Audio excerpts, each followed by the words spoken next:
Hello மக்களே, welcome to raise express. இன்னைக்கு நம்ம டிவிகேயோட செகண்ட் ஆனிவர்சரி, அதாவது 2வது ஆண்டு விழா நடந்திருக்கு. ஸோ அதில் விஜய் அவர்கள் நிறைய விஷயங்களை பேசியிருக்காரு. ஸோ அதில் நிறைய அட்டாக்கிங்காகவும் இருந்திருக்கு. ஸோ அதை பற்றி தான் இந்த வீடியோவில் நம்ம பார்க்க போகிறோம். வீடியோ மிஸ் பண்ணாமல் கடைசி வரைக்கும் பாருங்கள், ரொம்பவே இன்ட்ரெஸ்டிங்காக இருக்கும். இப்போ அவங்க வீடியோக்குள்ளே போகலாம். ஸோ இந்த ஈவெண்ட்டில் பார்த்தீங்கன்னா முக்கியமான 3 ஆட்கள் பேசியிருக்காங்க. முதல்ல உங்களுக்கே ஆப்வியஸாக தெரியும். ஃபர்ஸ்ட் யாருன்னா தலைவர் விஜய் அவர்கள். செகண்ட் யாருன்னு பார்த்தீங்கன்னா பிரசாந்த் கிஷோர் அப்படின்னு சொல்கிறவர். அவர் யாருன்னா politician and also politician strategist அப்படின்னு சொல்கிறாங்க. அவர் வந்து எந்த கட்சியில் சேர்றாரோ அந்த கட்சியில் நிறைய ஸ்ட்ராட்டஜி போட்டு நிறைய நுணுக்கங்கள் வச்சு அந்த கட்சியை ஜெயிக்க வைக்கிற மாதிரி நிறைய பிளானிங்லாம் பண்ணுவார் அப்படின்னு சொல்கிறாங்க. ஸோ 3வது யார் பார்த்தீங்கன்னா ஆதவ் அர்ஜுன் அப்படின்னு சொல்கிற ஒருத்தர். அவரும் பொலிட்டீஷியன் தான். இப்போ வந்து டிவிகேல அவர் ஜாயின் பண்ணிட்டாரு. ஸோ அவரும் வந்து ஸ்பீச் கொடுத்துருக்காரு. ஃபர்ஸ்ட் ஆஃப் ஆல் விஜய் அவர்கள் என்ன பேசினார் அப்படின்னு சொல்லி பார்க்கலாம். மற்ற கட்சிக்காரங்க என்ன சொல்கிறாங்க அப்படின்னா, இந்த கட்சியில் இருக்கிறவங்க எல்லாருமே இளைஞர்களாக இருக்காங்க, சின்ன பசங்களாக இருக்காங்க, நிர்வாகிகள் தொண்டர்கள் எல்லாருமே இளைஞர்களாக இருக்காங்க அப்படின்னு விமர்சிக்கிறாங்கன்னு சொல்லி விஜய் அவர்கள் சொல்கிறாரு. ஸோ அதுக்கு அவர் ரிப்ளை என்ன கொடுக்குறாரு அப்படின்னா, 1977ல் எம்ஜிஆர் அவர்களும் அண்ணா அவர்களும் தன்னுடைய கட்சியில் வின் பண்ணுறதுக்கான காரணமாக இருந்த இளைஞர்கள் தான்.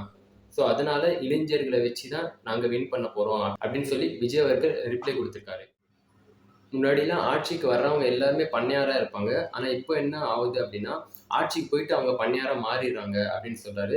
இப்போது இதில் பண்ணையார் அப்படின்னு சொல்லி அவர் எதை மீன் பண்ணுறாரு அப்படின்னா, ஒரு ஆட்டிடியூடோட இருப்பாங்கள்ல, நான் தான் வந்து கிங் மேக்கர், நான் தான் வந்து எல்லாமே அப்படின்னு சொல்லி நினச்சிட்டு இருப்பாங்கள்ல. ஸோ அவங்கள தான் பண்ணையார் அப்படின்னு சொல்லி மீன் பண்ணுறாரு.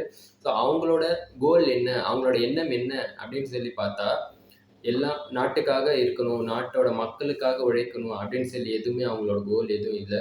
அவங்களுக்கு வந்து ஃபுல்லாக பணம் பணம் பணம் சம்பாதிக்கணும் அப்படின்னு சொல்லி தான் கோல் இருக்குது அப்படின்னு சொல்கிறாரு. ஸோ அந்த மாதிரி ஆளுங்கள்லாம் அரசியல் விட்டே தோக்கணும், ஜெயிக்கிறது தவிர்க்கணும் அப்படின்னு சொல்லல, அரசியல் விட்டே தோக்கணும் அப்படின்னு சொல்லியிருக்காரு. தேர்டாக பார்த்தீங்கன்னா booth level agent. Booth level ஏஜென்ட்னா வயசானவங்கெல்லாம் இருப்பாங்கள்ல, அவங்களால ஓட்டு வந்து போட முடியாது. ஸோ அவங்கள வந்து ஏதாவது வண்டியை வச்சு கூப்பிட்டுட்டு வந்து அவங்க கையில் கூப்பிட்டு போய் ஓட் போட்டு வச்சு திரும்பி அவங்கள வீட்டுக்கு கொண்டு போய் விடுறாங்கல்ல. ஸோ அவங்கள தான் பூத் லெவல் ஏஜென்ட் அப்படின்னு சொல்கிறாங்க.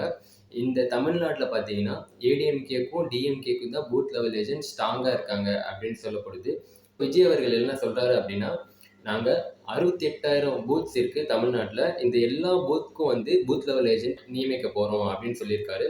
ஸோ இந்த 68,000 பூத்லேயும் வேலை பார்க்க போகிற பூத் ஏஜென்ட்ஸ்க்கு நாங்கள் பெரிய மாநாடே வைக்க போகிறோம், அது கூடிய சீக்கிரமே நடக்கும் அப்படின்னு சொல்லி தெரிவிச்சிருக்காரு.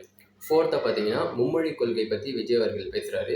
ஸ்டேட் கவர்மெண்ட் வந்து மும்மொழி கொள்கையை ஏற்றுக்கொண்டால் அவங்களுக்கு வந்து நிதி வந்து ஒதுக்கப்படும், எஜுகேஷனுக்கான நிதி வந்து ஒதுக்கப்படும் அப்படின்னு சொல்கிறாங்க. ஸோ இது பார்த்தா எப்படி இருக்குது அப்படின்னா, எல்கேஜி யூகேஜி பசங்க சண்டை போட்டிருக்க மாதிரி இருக்குது. நீங்கள் வந்து இது பண்ணால் தான் நான் இது பண்ணுவேன் அப்படின்னு சொல்கிறதுன்னு சொல்லி கலாய்ச்சிருக்காரு. அதுக்கப்புறம் டிஎம்கேவும் பிஜேபியும் வந்து சும்மா வந்து வெளியில தான் வந்து சண்டை போட்டுக்கிற மாதிரி சண்டை போட்டுக்கிறாங்க. What bro, it's very wrong bro அப்படின்னு சொல்லியிருக்காரு. ஸோ இந்த ஒரு வாக்கியம் தான் வந்து நிறைய இடத்துல வைரலாக போயிட்டு இருக்கு இப்போ. இது வந்து ஃபர்ஸ்ட்டு சீமான் அவர்கள் வந்து விஜய் அவர்களை பார்த்து சொல்லியிருக்காரு, what's bro, it's very wrong bro அப்படின்னு சொல்லி. இப்போ வந்து விஜய் அவர்கள் இவங்க 2 பேரை பார்த்து சொல்லியிருக்காரு. அதுக்கப்புறம் டிஎம்கேவும் பிஜேபியும் ஹேஷ்டேக் வச்சு தான் சண்டை போட்டுக்கிறாங்க, உண்மையாக அவங்க சேர்ந்துருக்கிற மாதிரி தான் இருக்குது அப்படின்னு சொல்லி விஜய் அவர்கள் சொல்லியிருக்காரு. ஸோ 5th பார்த்தீங்கன்னா விஜய் அவர்கள் சொல்லியிருக்காரு, தமிழ்நாடு பீப்புளுக்கு ரெஸ்பெக்ட் ரொம்ப முக்கியம், ஸோ அதனால் நாங்கள் என்றைக்குமே இதை விட்டு கொடுக்க மாட்டோம் அப்படின்னு சொல்லியிருக்காரு. ஸோ இதை தொடர்ந்து இவர் மும்மொழி கொள்கைக்கும் அப்புறம் நியூ எஜுகேஷன் பாலிசிக்கும் எதிர்ப்பாக பேசியிருக்காரு. அவ்வளோதான் இன்றைக்கான வீடியோ. இந்த வீடியோ உங்களுக்கு ரொம்ப பிடிச்சிருக்குன்னு நினைக்கிறேன். அண்ட் நெக்ஸ்ட்டு சிஎம் யார் வருவாங்க அப்படின்னு சொல்லி உங்களுக்கு கெஸ்ஸிங் இருந்துச்சு அப்படின்னா கீழே கமெண்ட் பண்ணுங்கள்.